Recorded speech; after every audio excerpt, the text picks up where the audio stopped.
I'm going to explain you what is mean by transaction and its properties. So transaction is nothing but any updation we do to the database is called as the transaction. For example, consider the student table or consider a bank account. So consider bank table we have. So in bank table there are the two customers, right? So customer number, customer name, customer amount. Now there are two customers A and B with the amount of 1000 with the amount of 2000. Now this A customer want to send some amount to B customer. That means what operation we have to do in this? We have to subtract 500 from this and we have to add 500 to this. That means what? We are updating an account of number 1 with the name A and amount deducted. And we are making one more updation to the database to be adding of 500. That means what we are doing? We are making update, right? So whatever the operations you are performing on the database to update the data is called as the transaction. So normally in usual days also we'll say na, I did a transaction, sending some money to your friends or getting money from your friends. Yes or no? So that we call it as what? Transaction.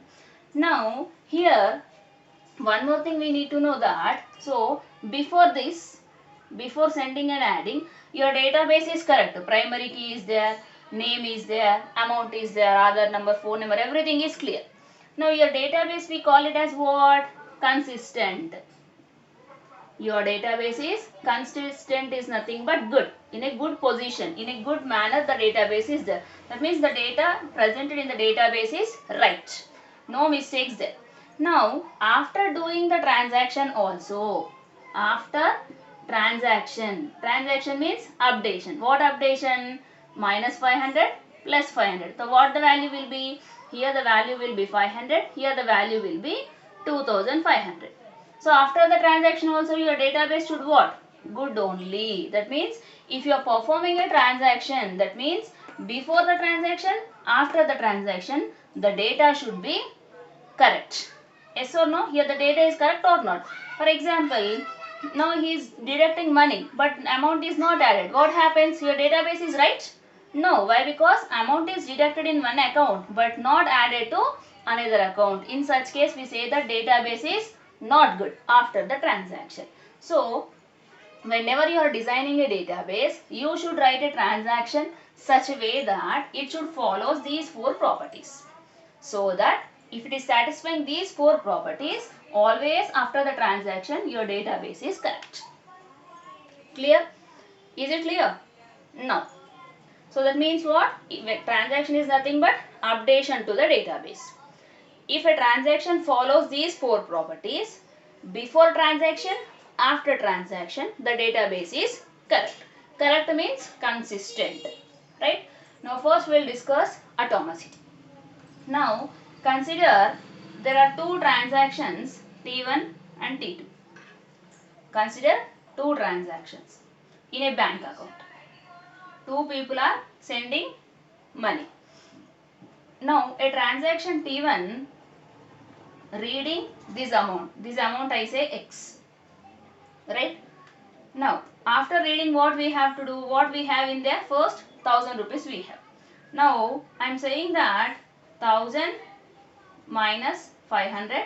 Now what we have to do? So these read and write are the operations that we perform on the database. So reading is nothing but what the value is there that we see. Write is nothing but what the updation we do that will be placed here.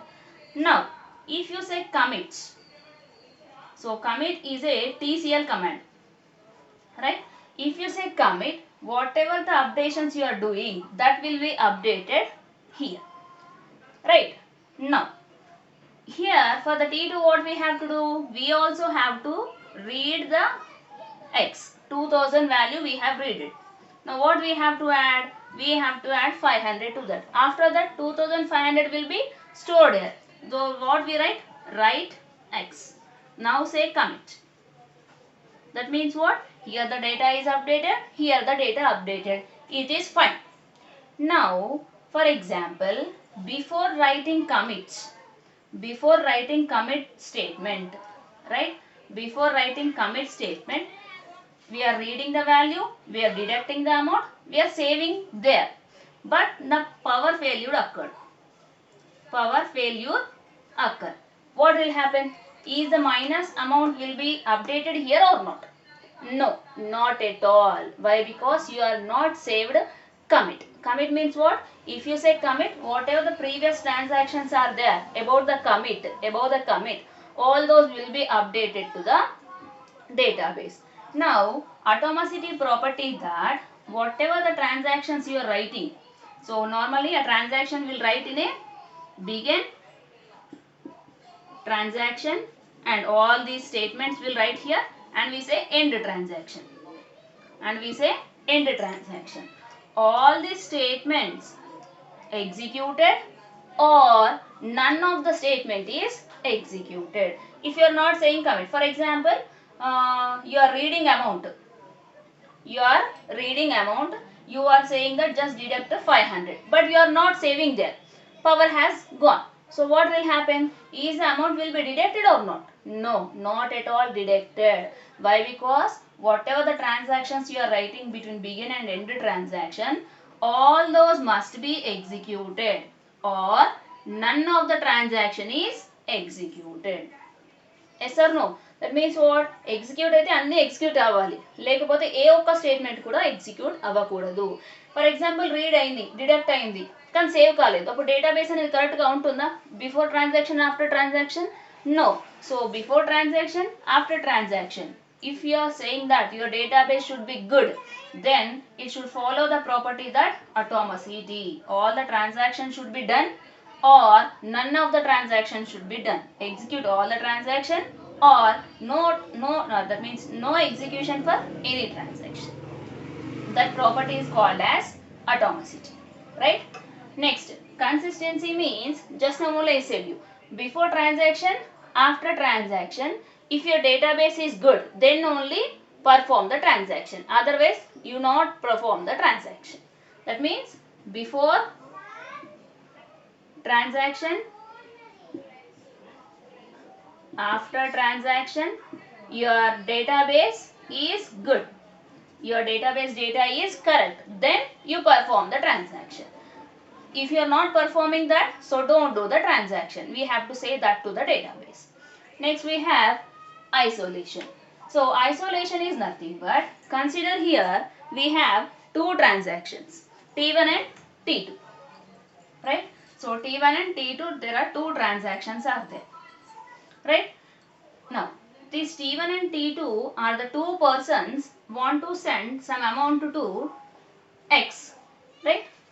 Say some name, consider issue, right? Now this T1 is a person A, this T2 is a person B. These two persons want to send the amount to the Risha. Originally this person has 100 rupees amount. Now he want to send 2000, he want to send 1000. He knows that, this A person knows that Rishank has only 100 rupees, I want to send 2000. This person knows that he has only 100 rupees, he is requesting me to send money, so I want to send 1000 rupees. Okay, now these two transactions are doing at the same time, say 10 o'clock, right? Now so this T1 transaction saying that read Rishank amount, so what is amount is there? 100. Now add, so how much you want to add? 2000. So total amount will becomes what? 2100. At the same time he also reading Rishank's amount. What the amount will be? 100. Add 1000. So he is also adding 1000. Total becomes what? 1100. Now say commit.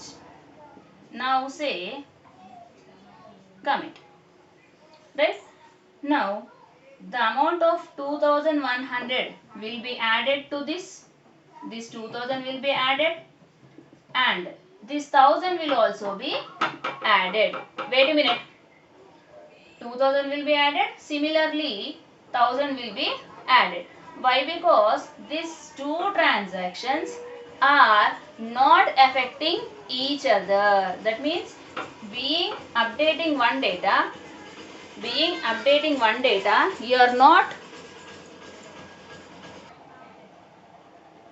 See here, in this transaction T1, transaction T2 are not affecting each other. Being updating one data, we are updating the which data? Issue data we are updating in the database. But this T1 is happily sending the data. T2 is also happily sending the data to a same account at the same time. So there is no problem with this. That means T1 not disturbing T1 not disturbing T2 and T2 not disturbing T1. That means two transactions are isolated each other. Such transactions you should write when you design your database. Clear? Now, the same example I am telling. This person is sending 2000 to Rishan and this person want to take the amount from the Rishan. Okay, so he is adding 2000. He is taking 1000. So what happens? Which transaction will be done first? Consider this transaction will be done first. What happens? He has the amount of 1000 and you are taking the Rishan has 100 amount and you are taking 1000. Is 100 minus 1000 is possible? No. So this transaction shows that it is failed. And this T2 is not disturbing the T1. Similarly, T1 is not disturbing T2. T1 happily sending the amount. Now the amount of the Rishank will be 2100. After some time, this transaction should done. No, why? Because once it is failed, after amount you are getting, it should not done. When again Rishank give the permission to take the amount, then only the transaction should perform. Clear? So that means if any of the transactions are updating the same data in the database, they are not to link each other. They should not disturb each other. Every transaction should perform independently on the database data. That is isolation. Next is what? Durability. So here what? T1, T2 not disturbs each other. Right? Next and last, durability. Durability is nothing but whatever the data you are updating to the Rishank's database in our example, that will be updated permanently. For example, consider here amount we are deducted. 1000 minus 500, 500, 2000 plus 500, 2500. Now, after updating the database, power has gone.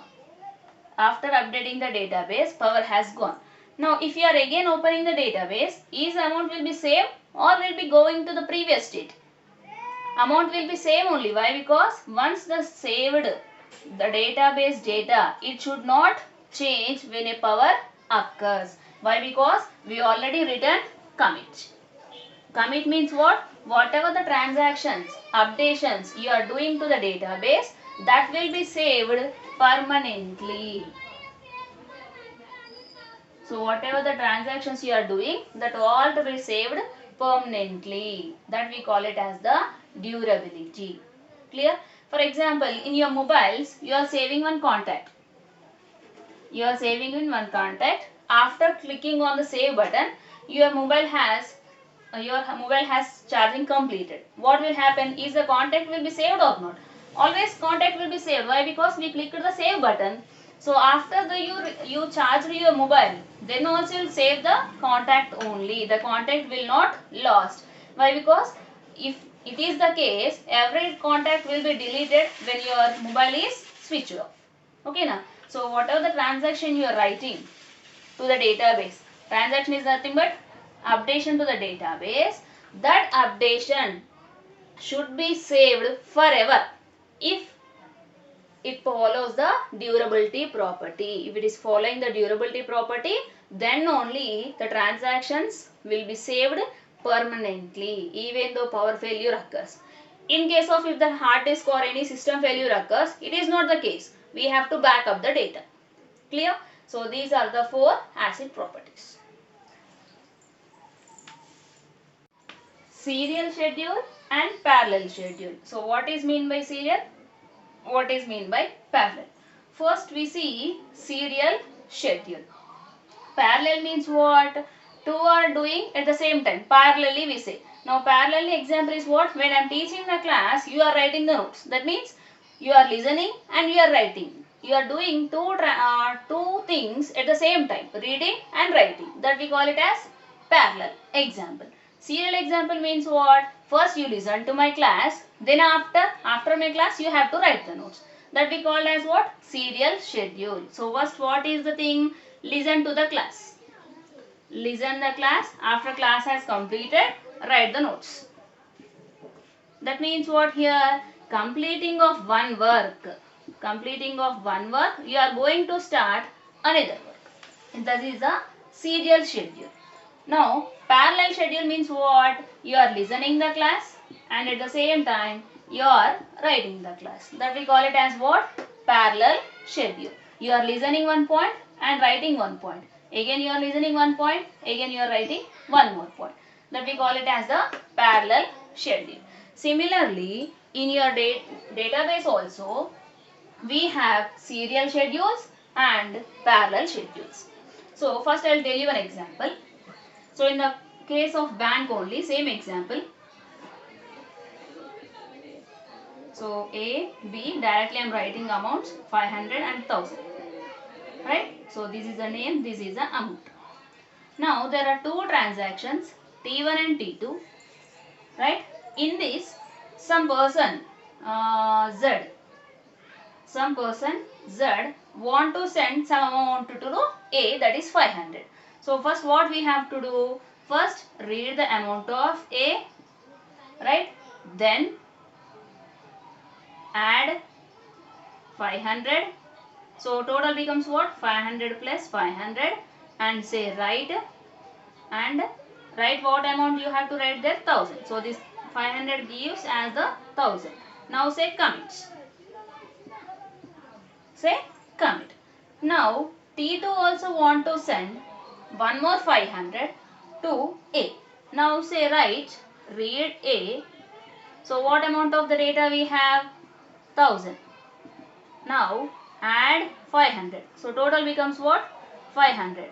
Write totally 1500. So the 1000 becomes what? 1500. So here what we are doing? After completing of transaction T1, T2 is doing here. Yes or no? This type of schedule we call it as the serial schedule. Clear? Now parallel schedule means what? These two transactions should do at the same time.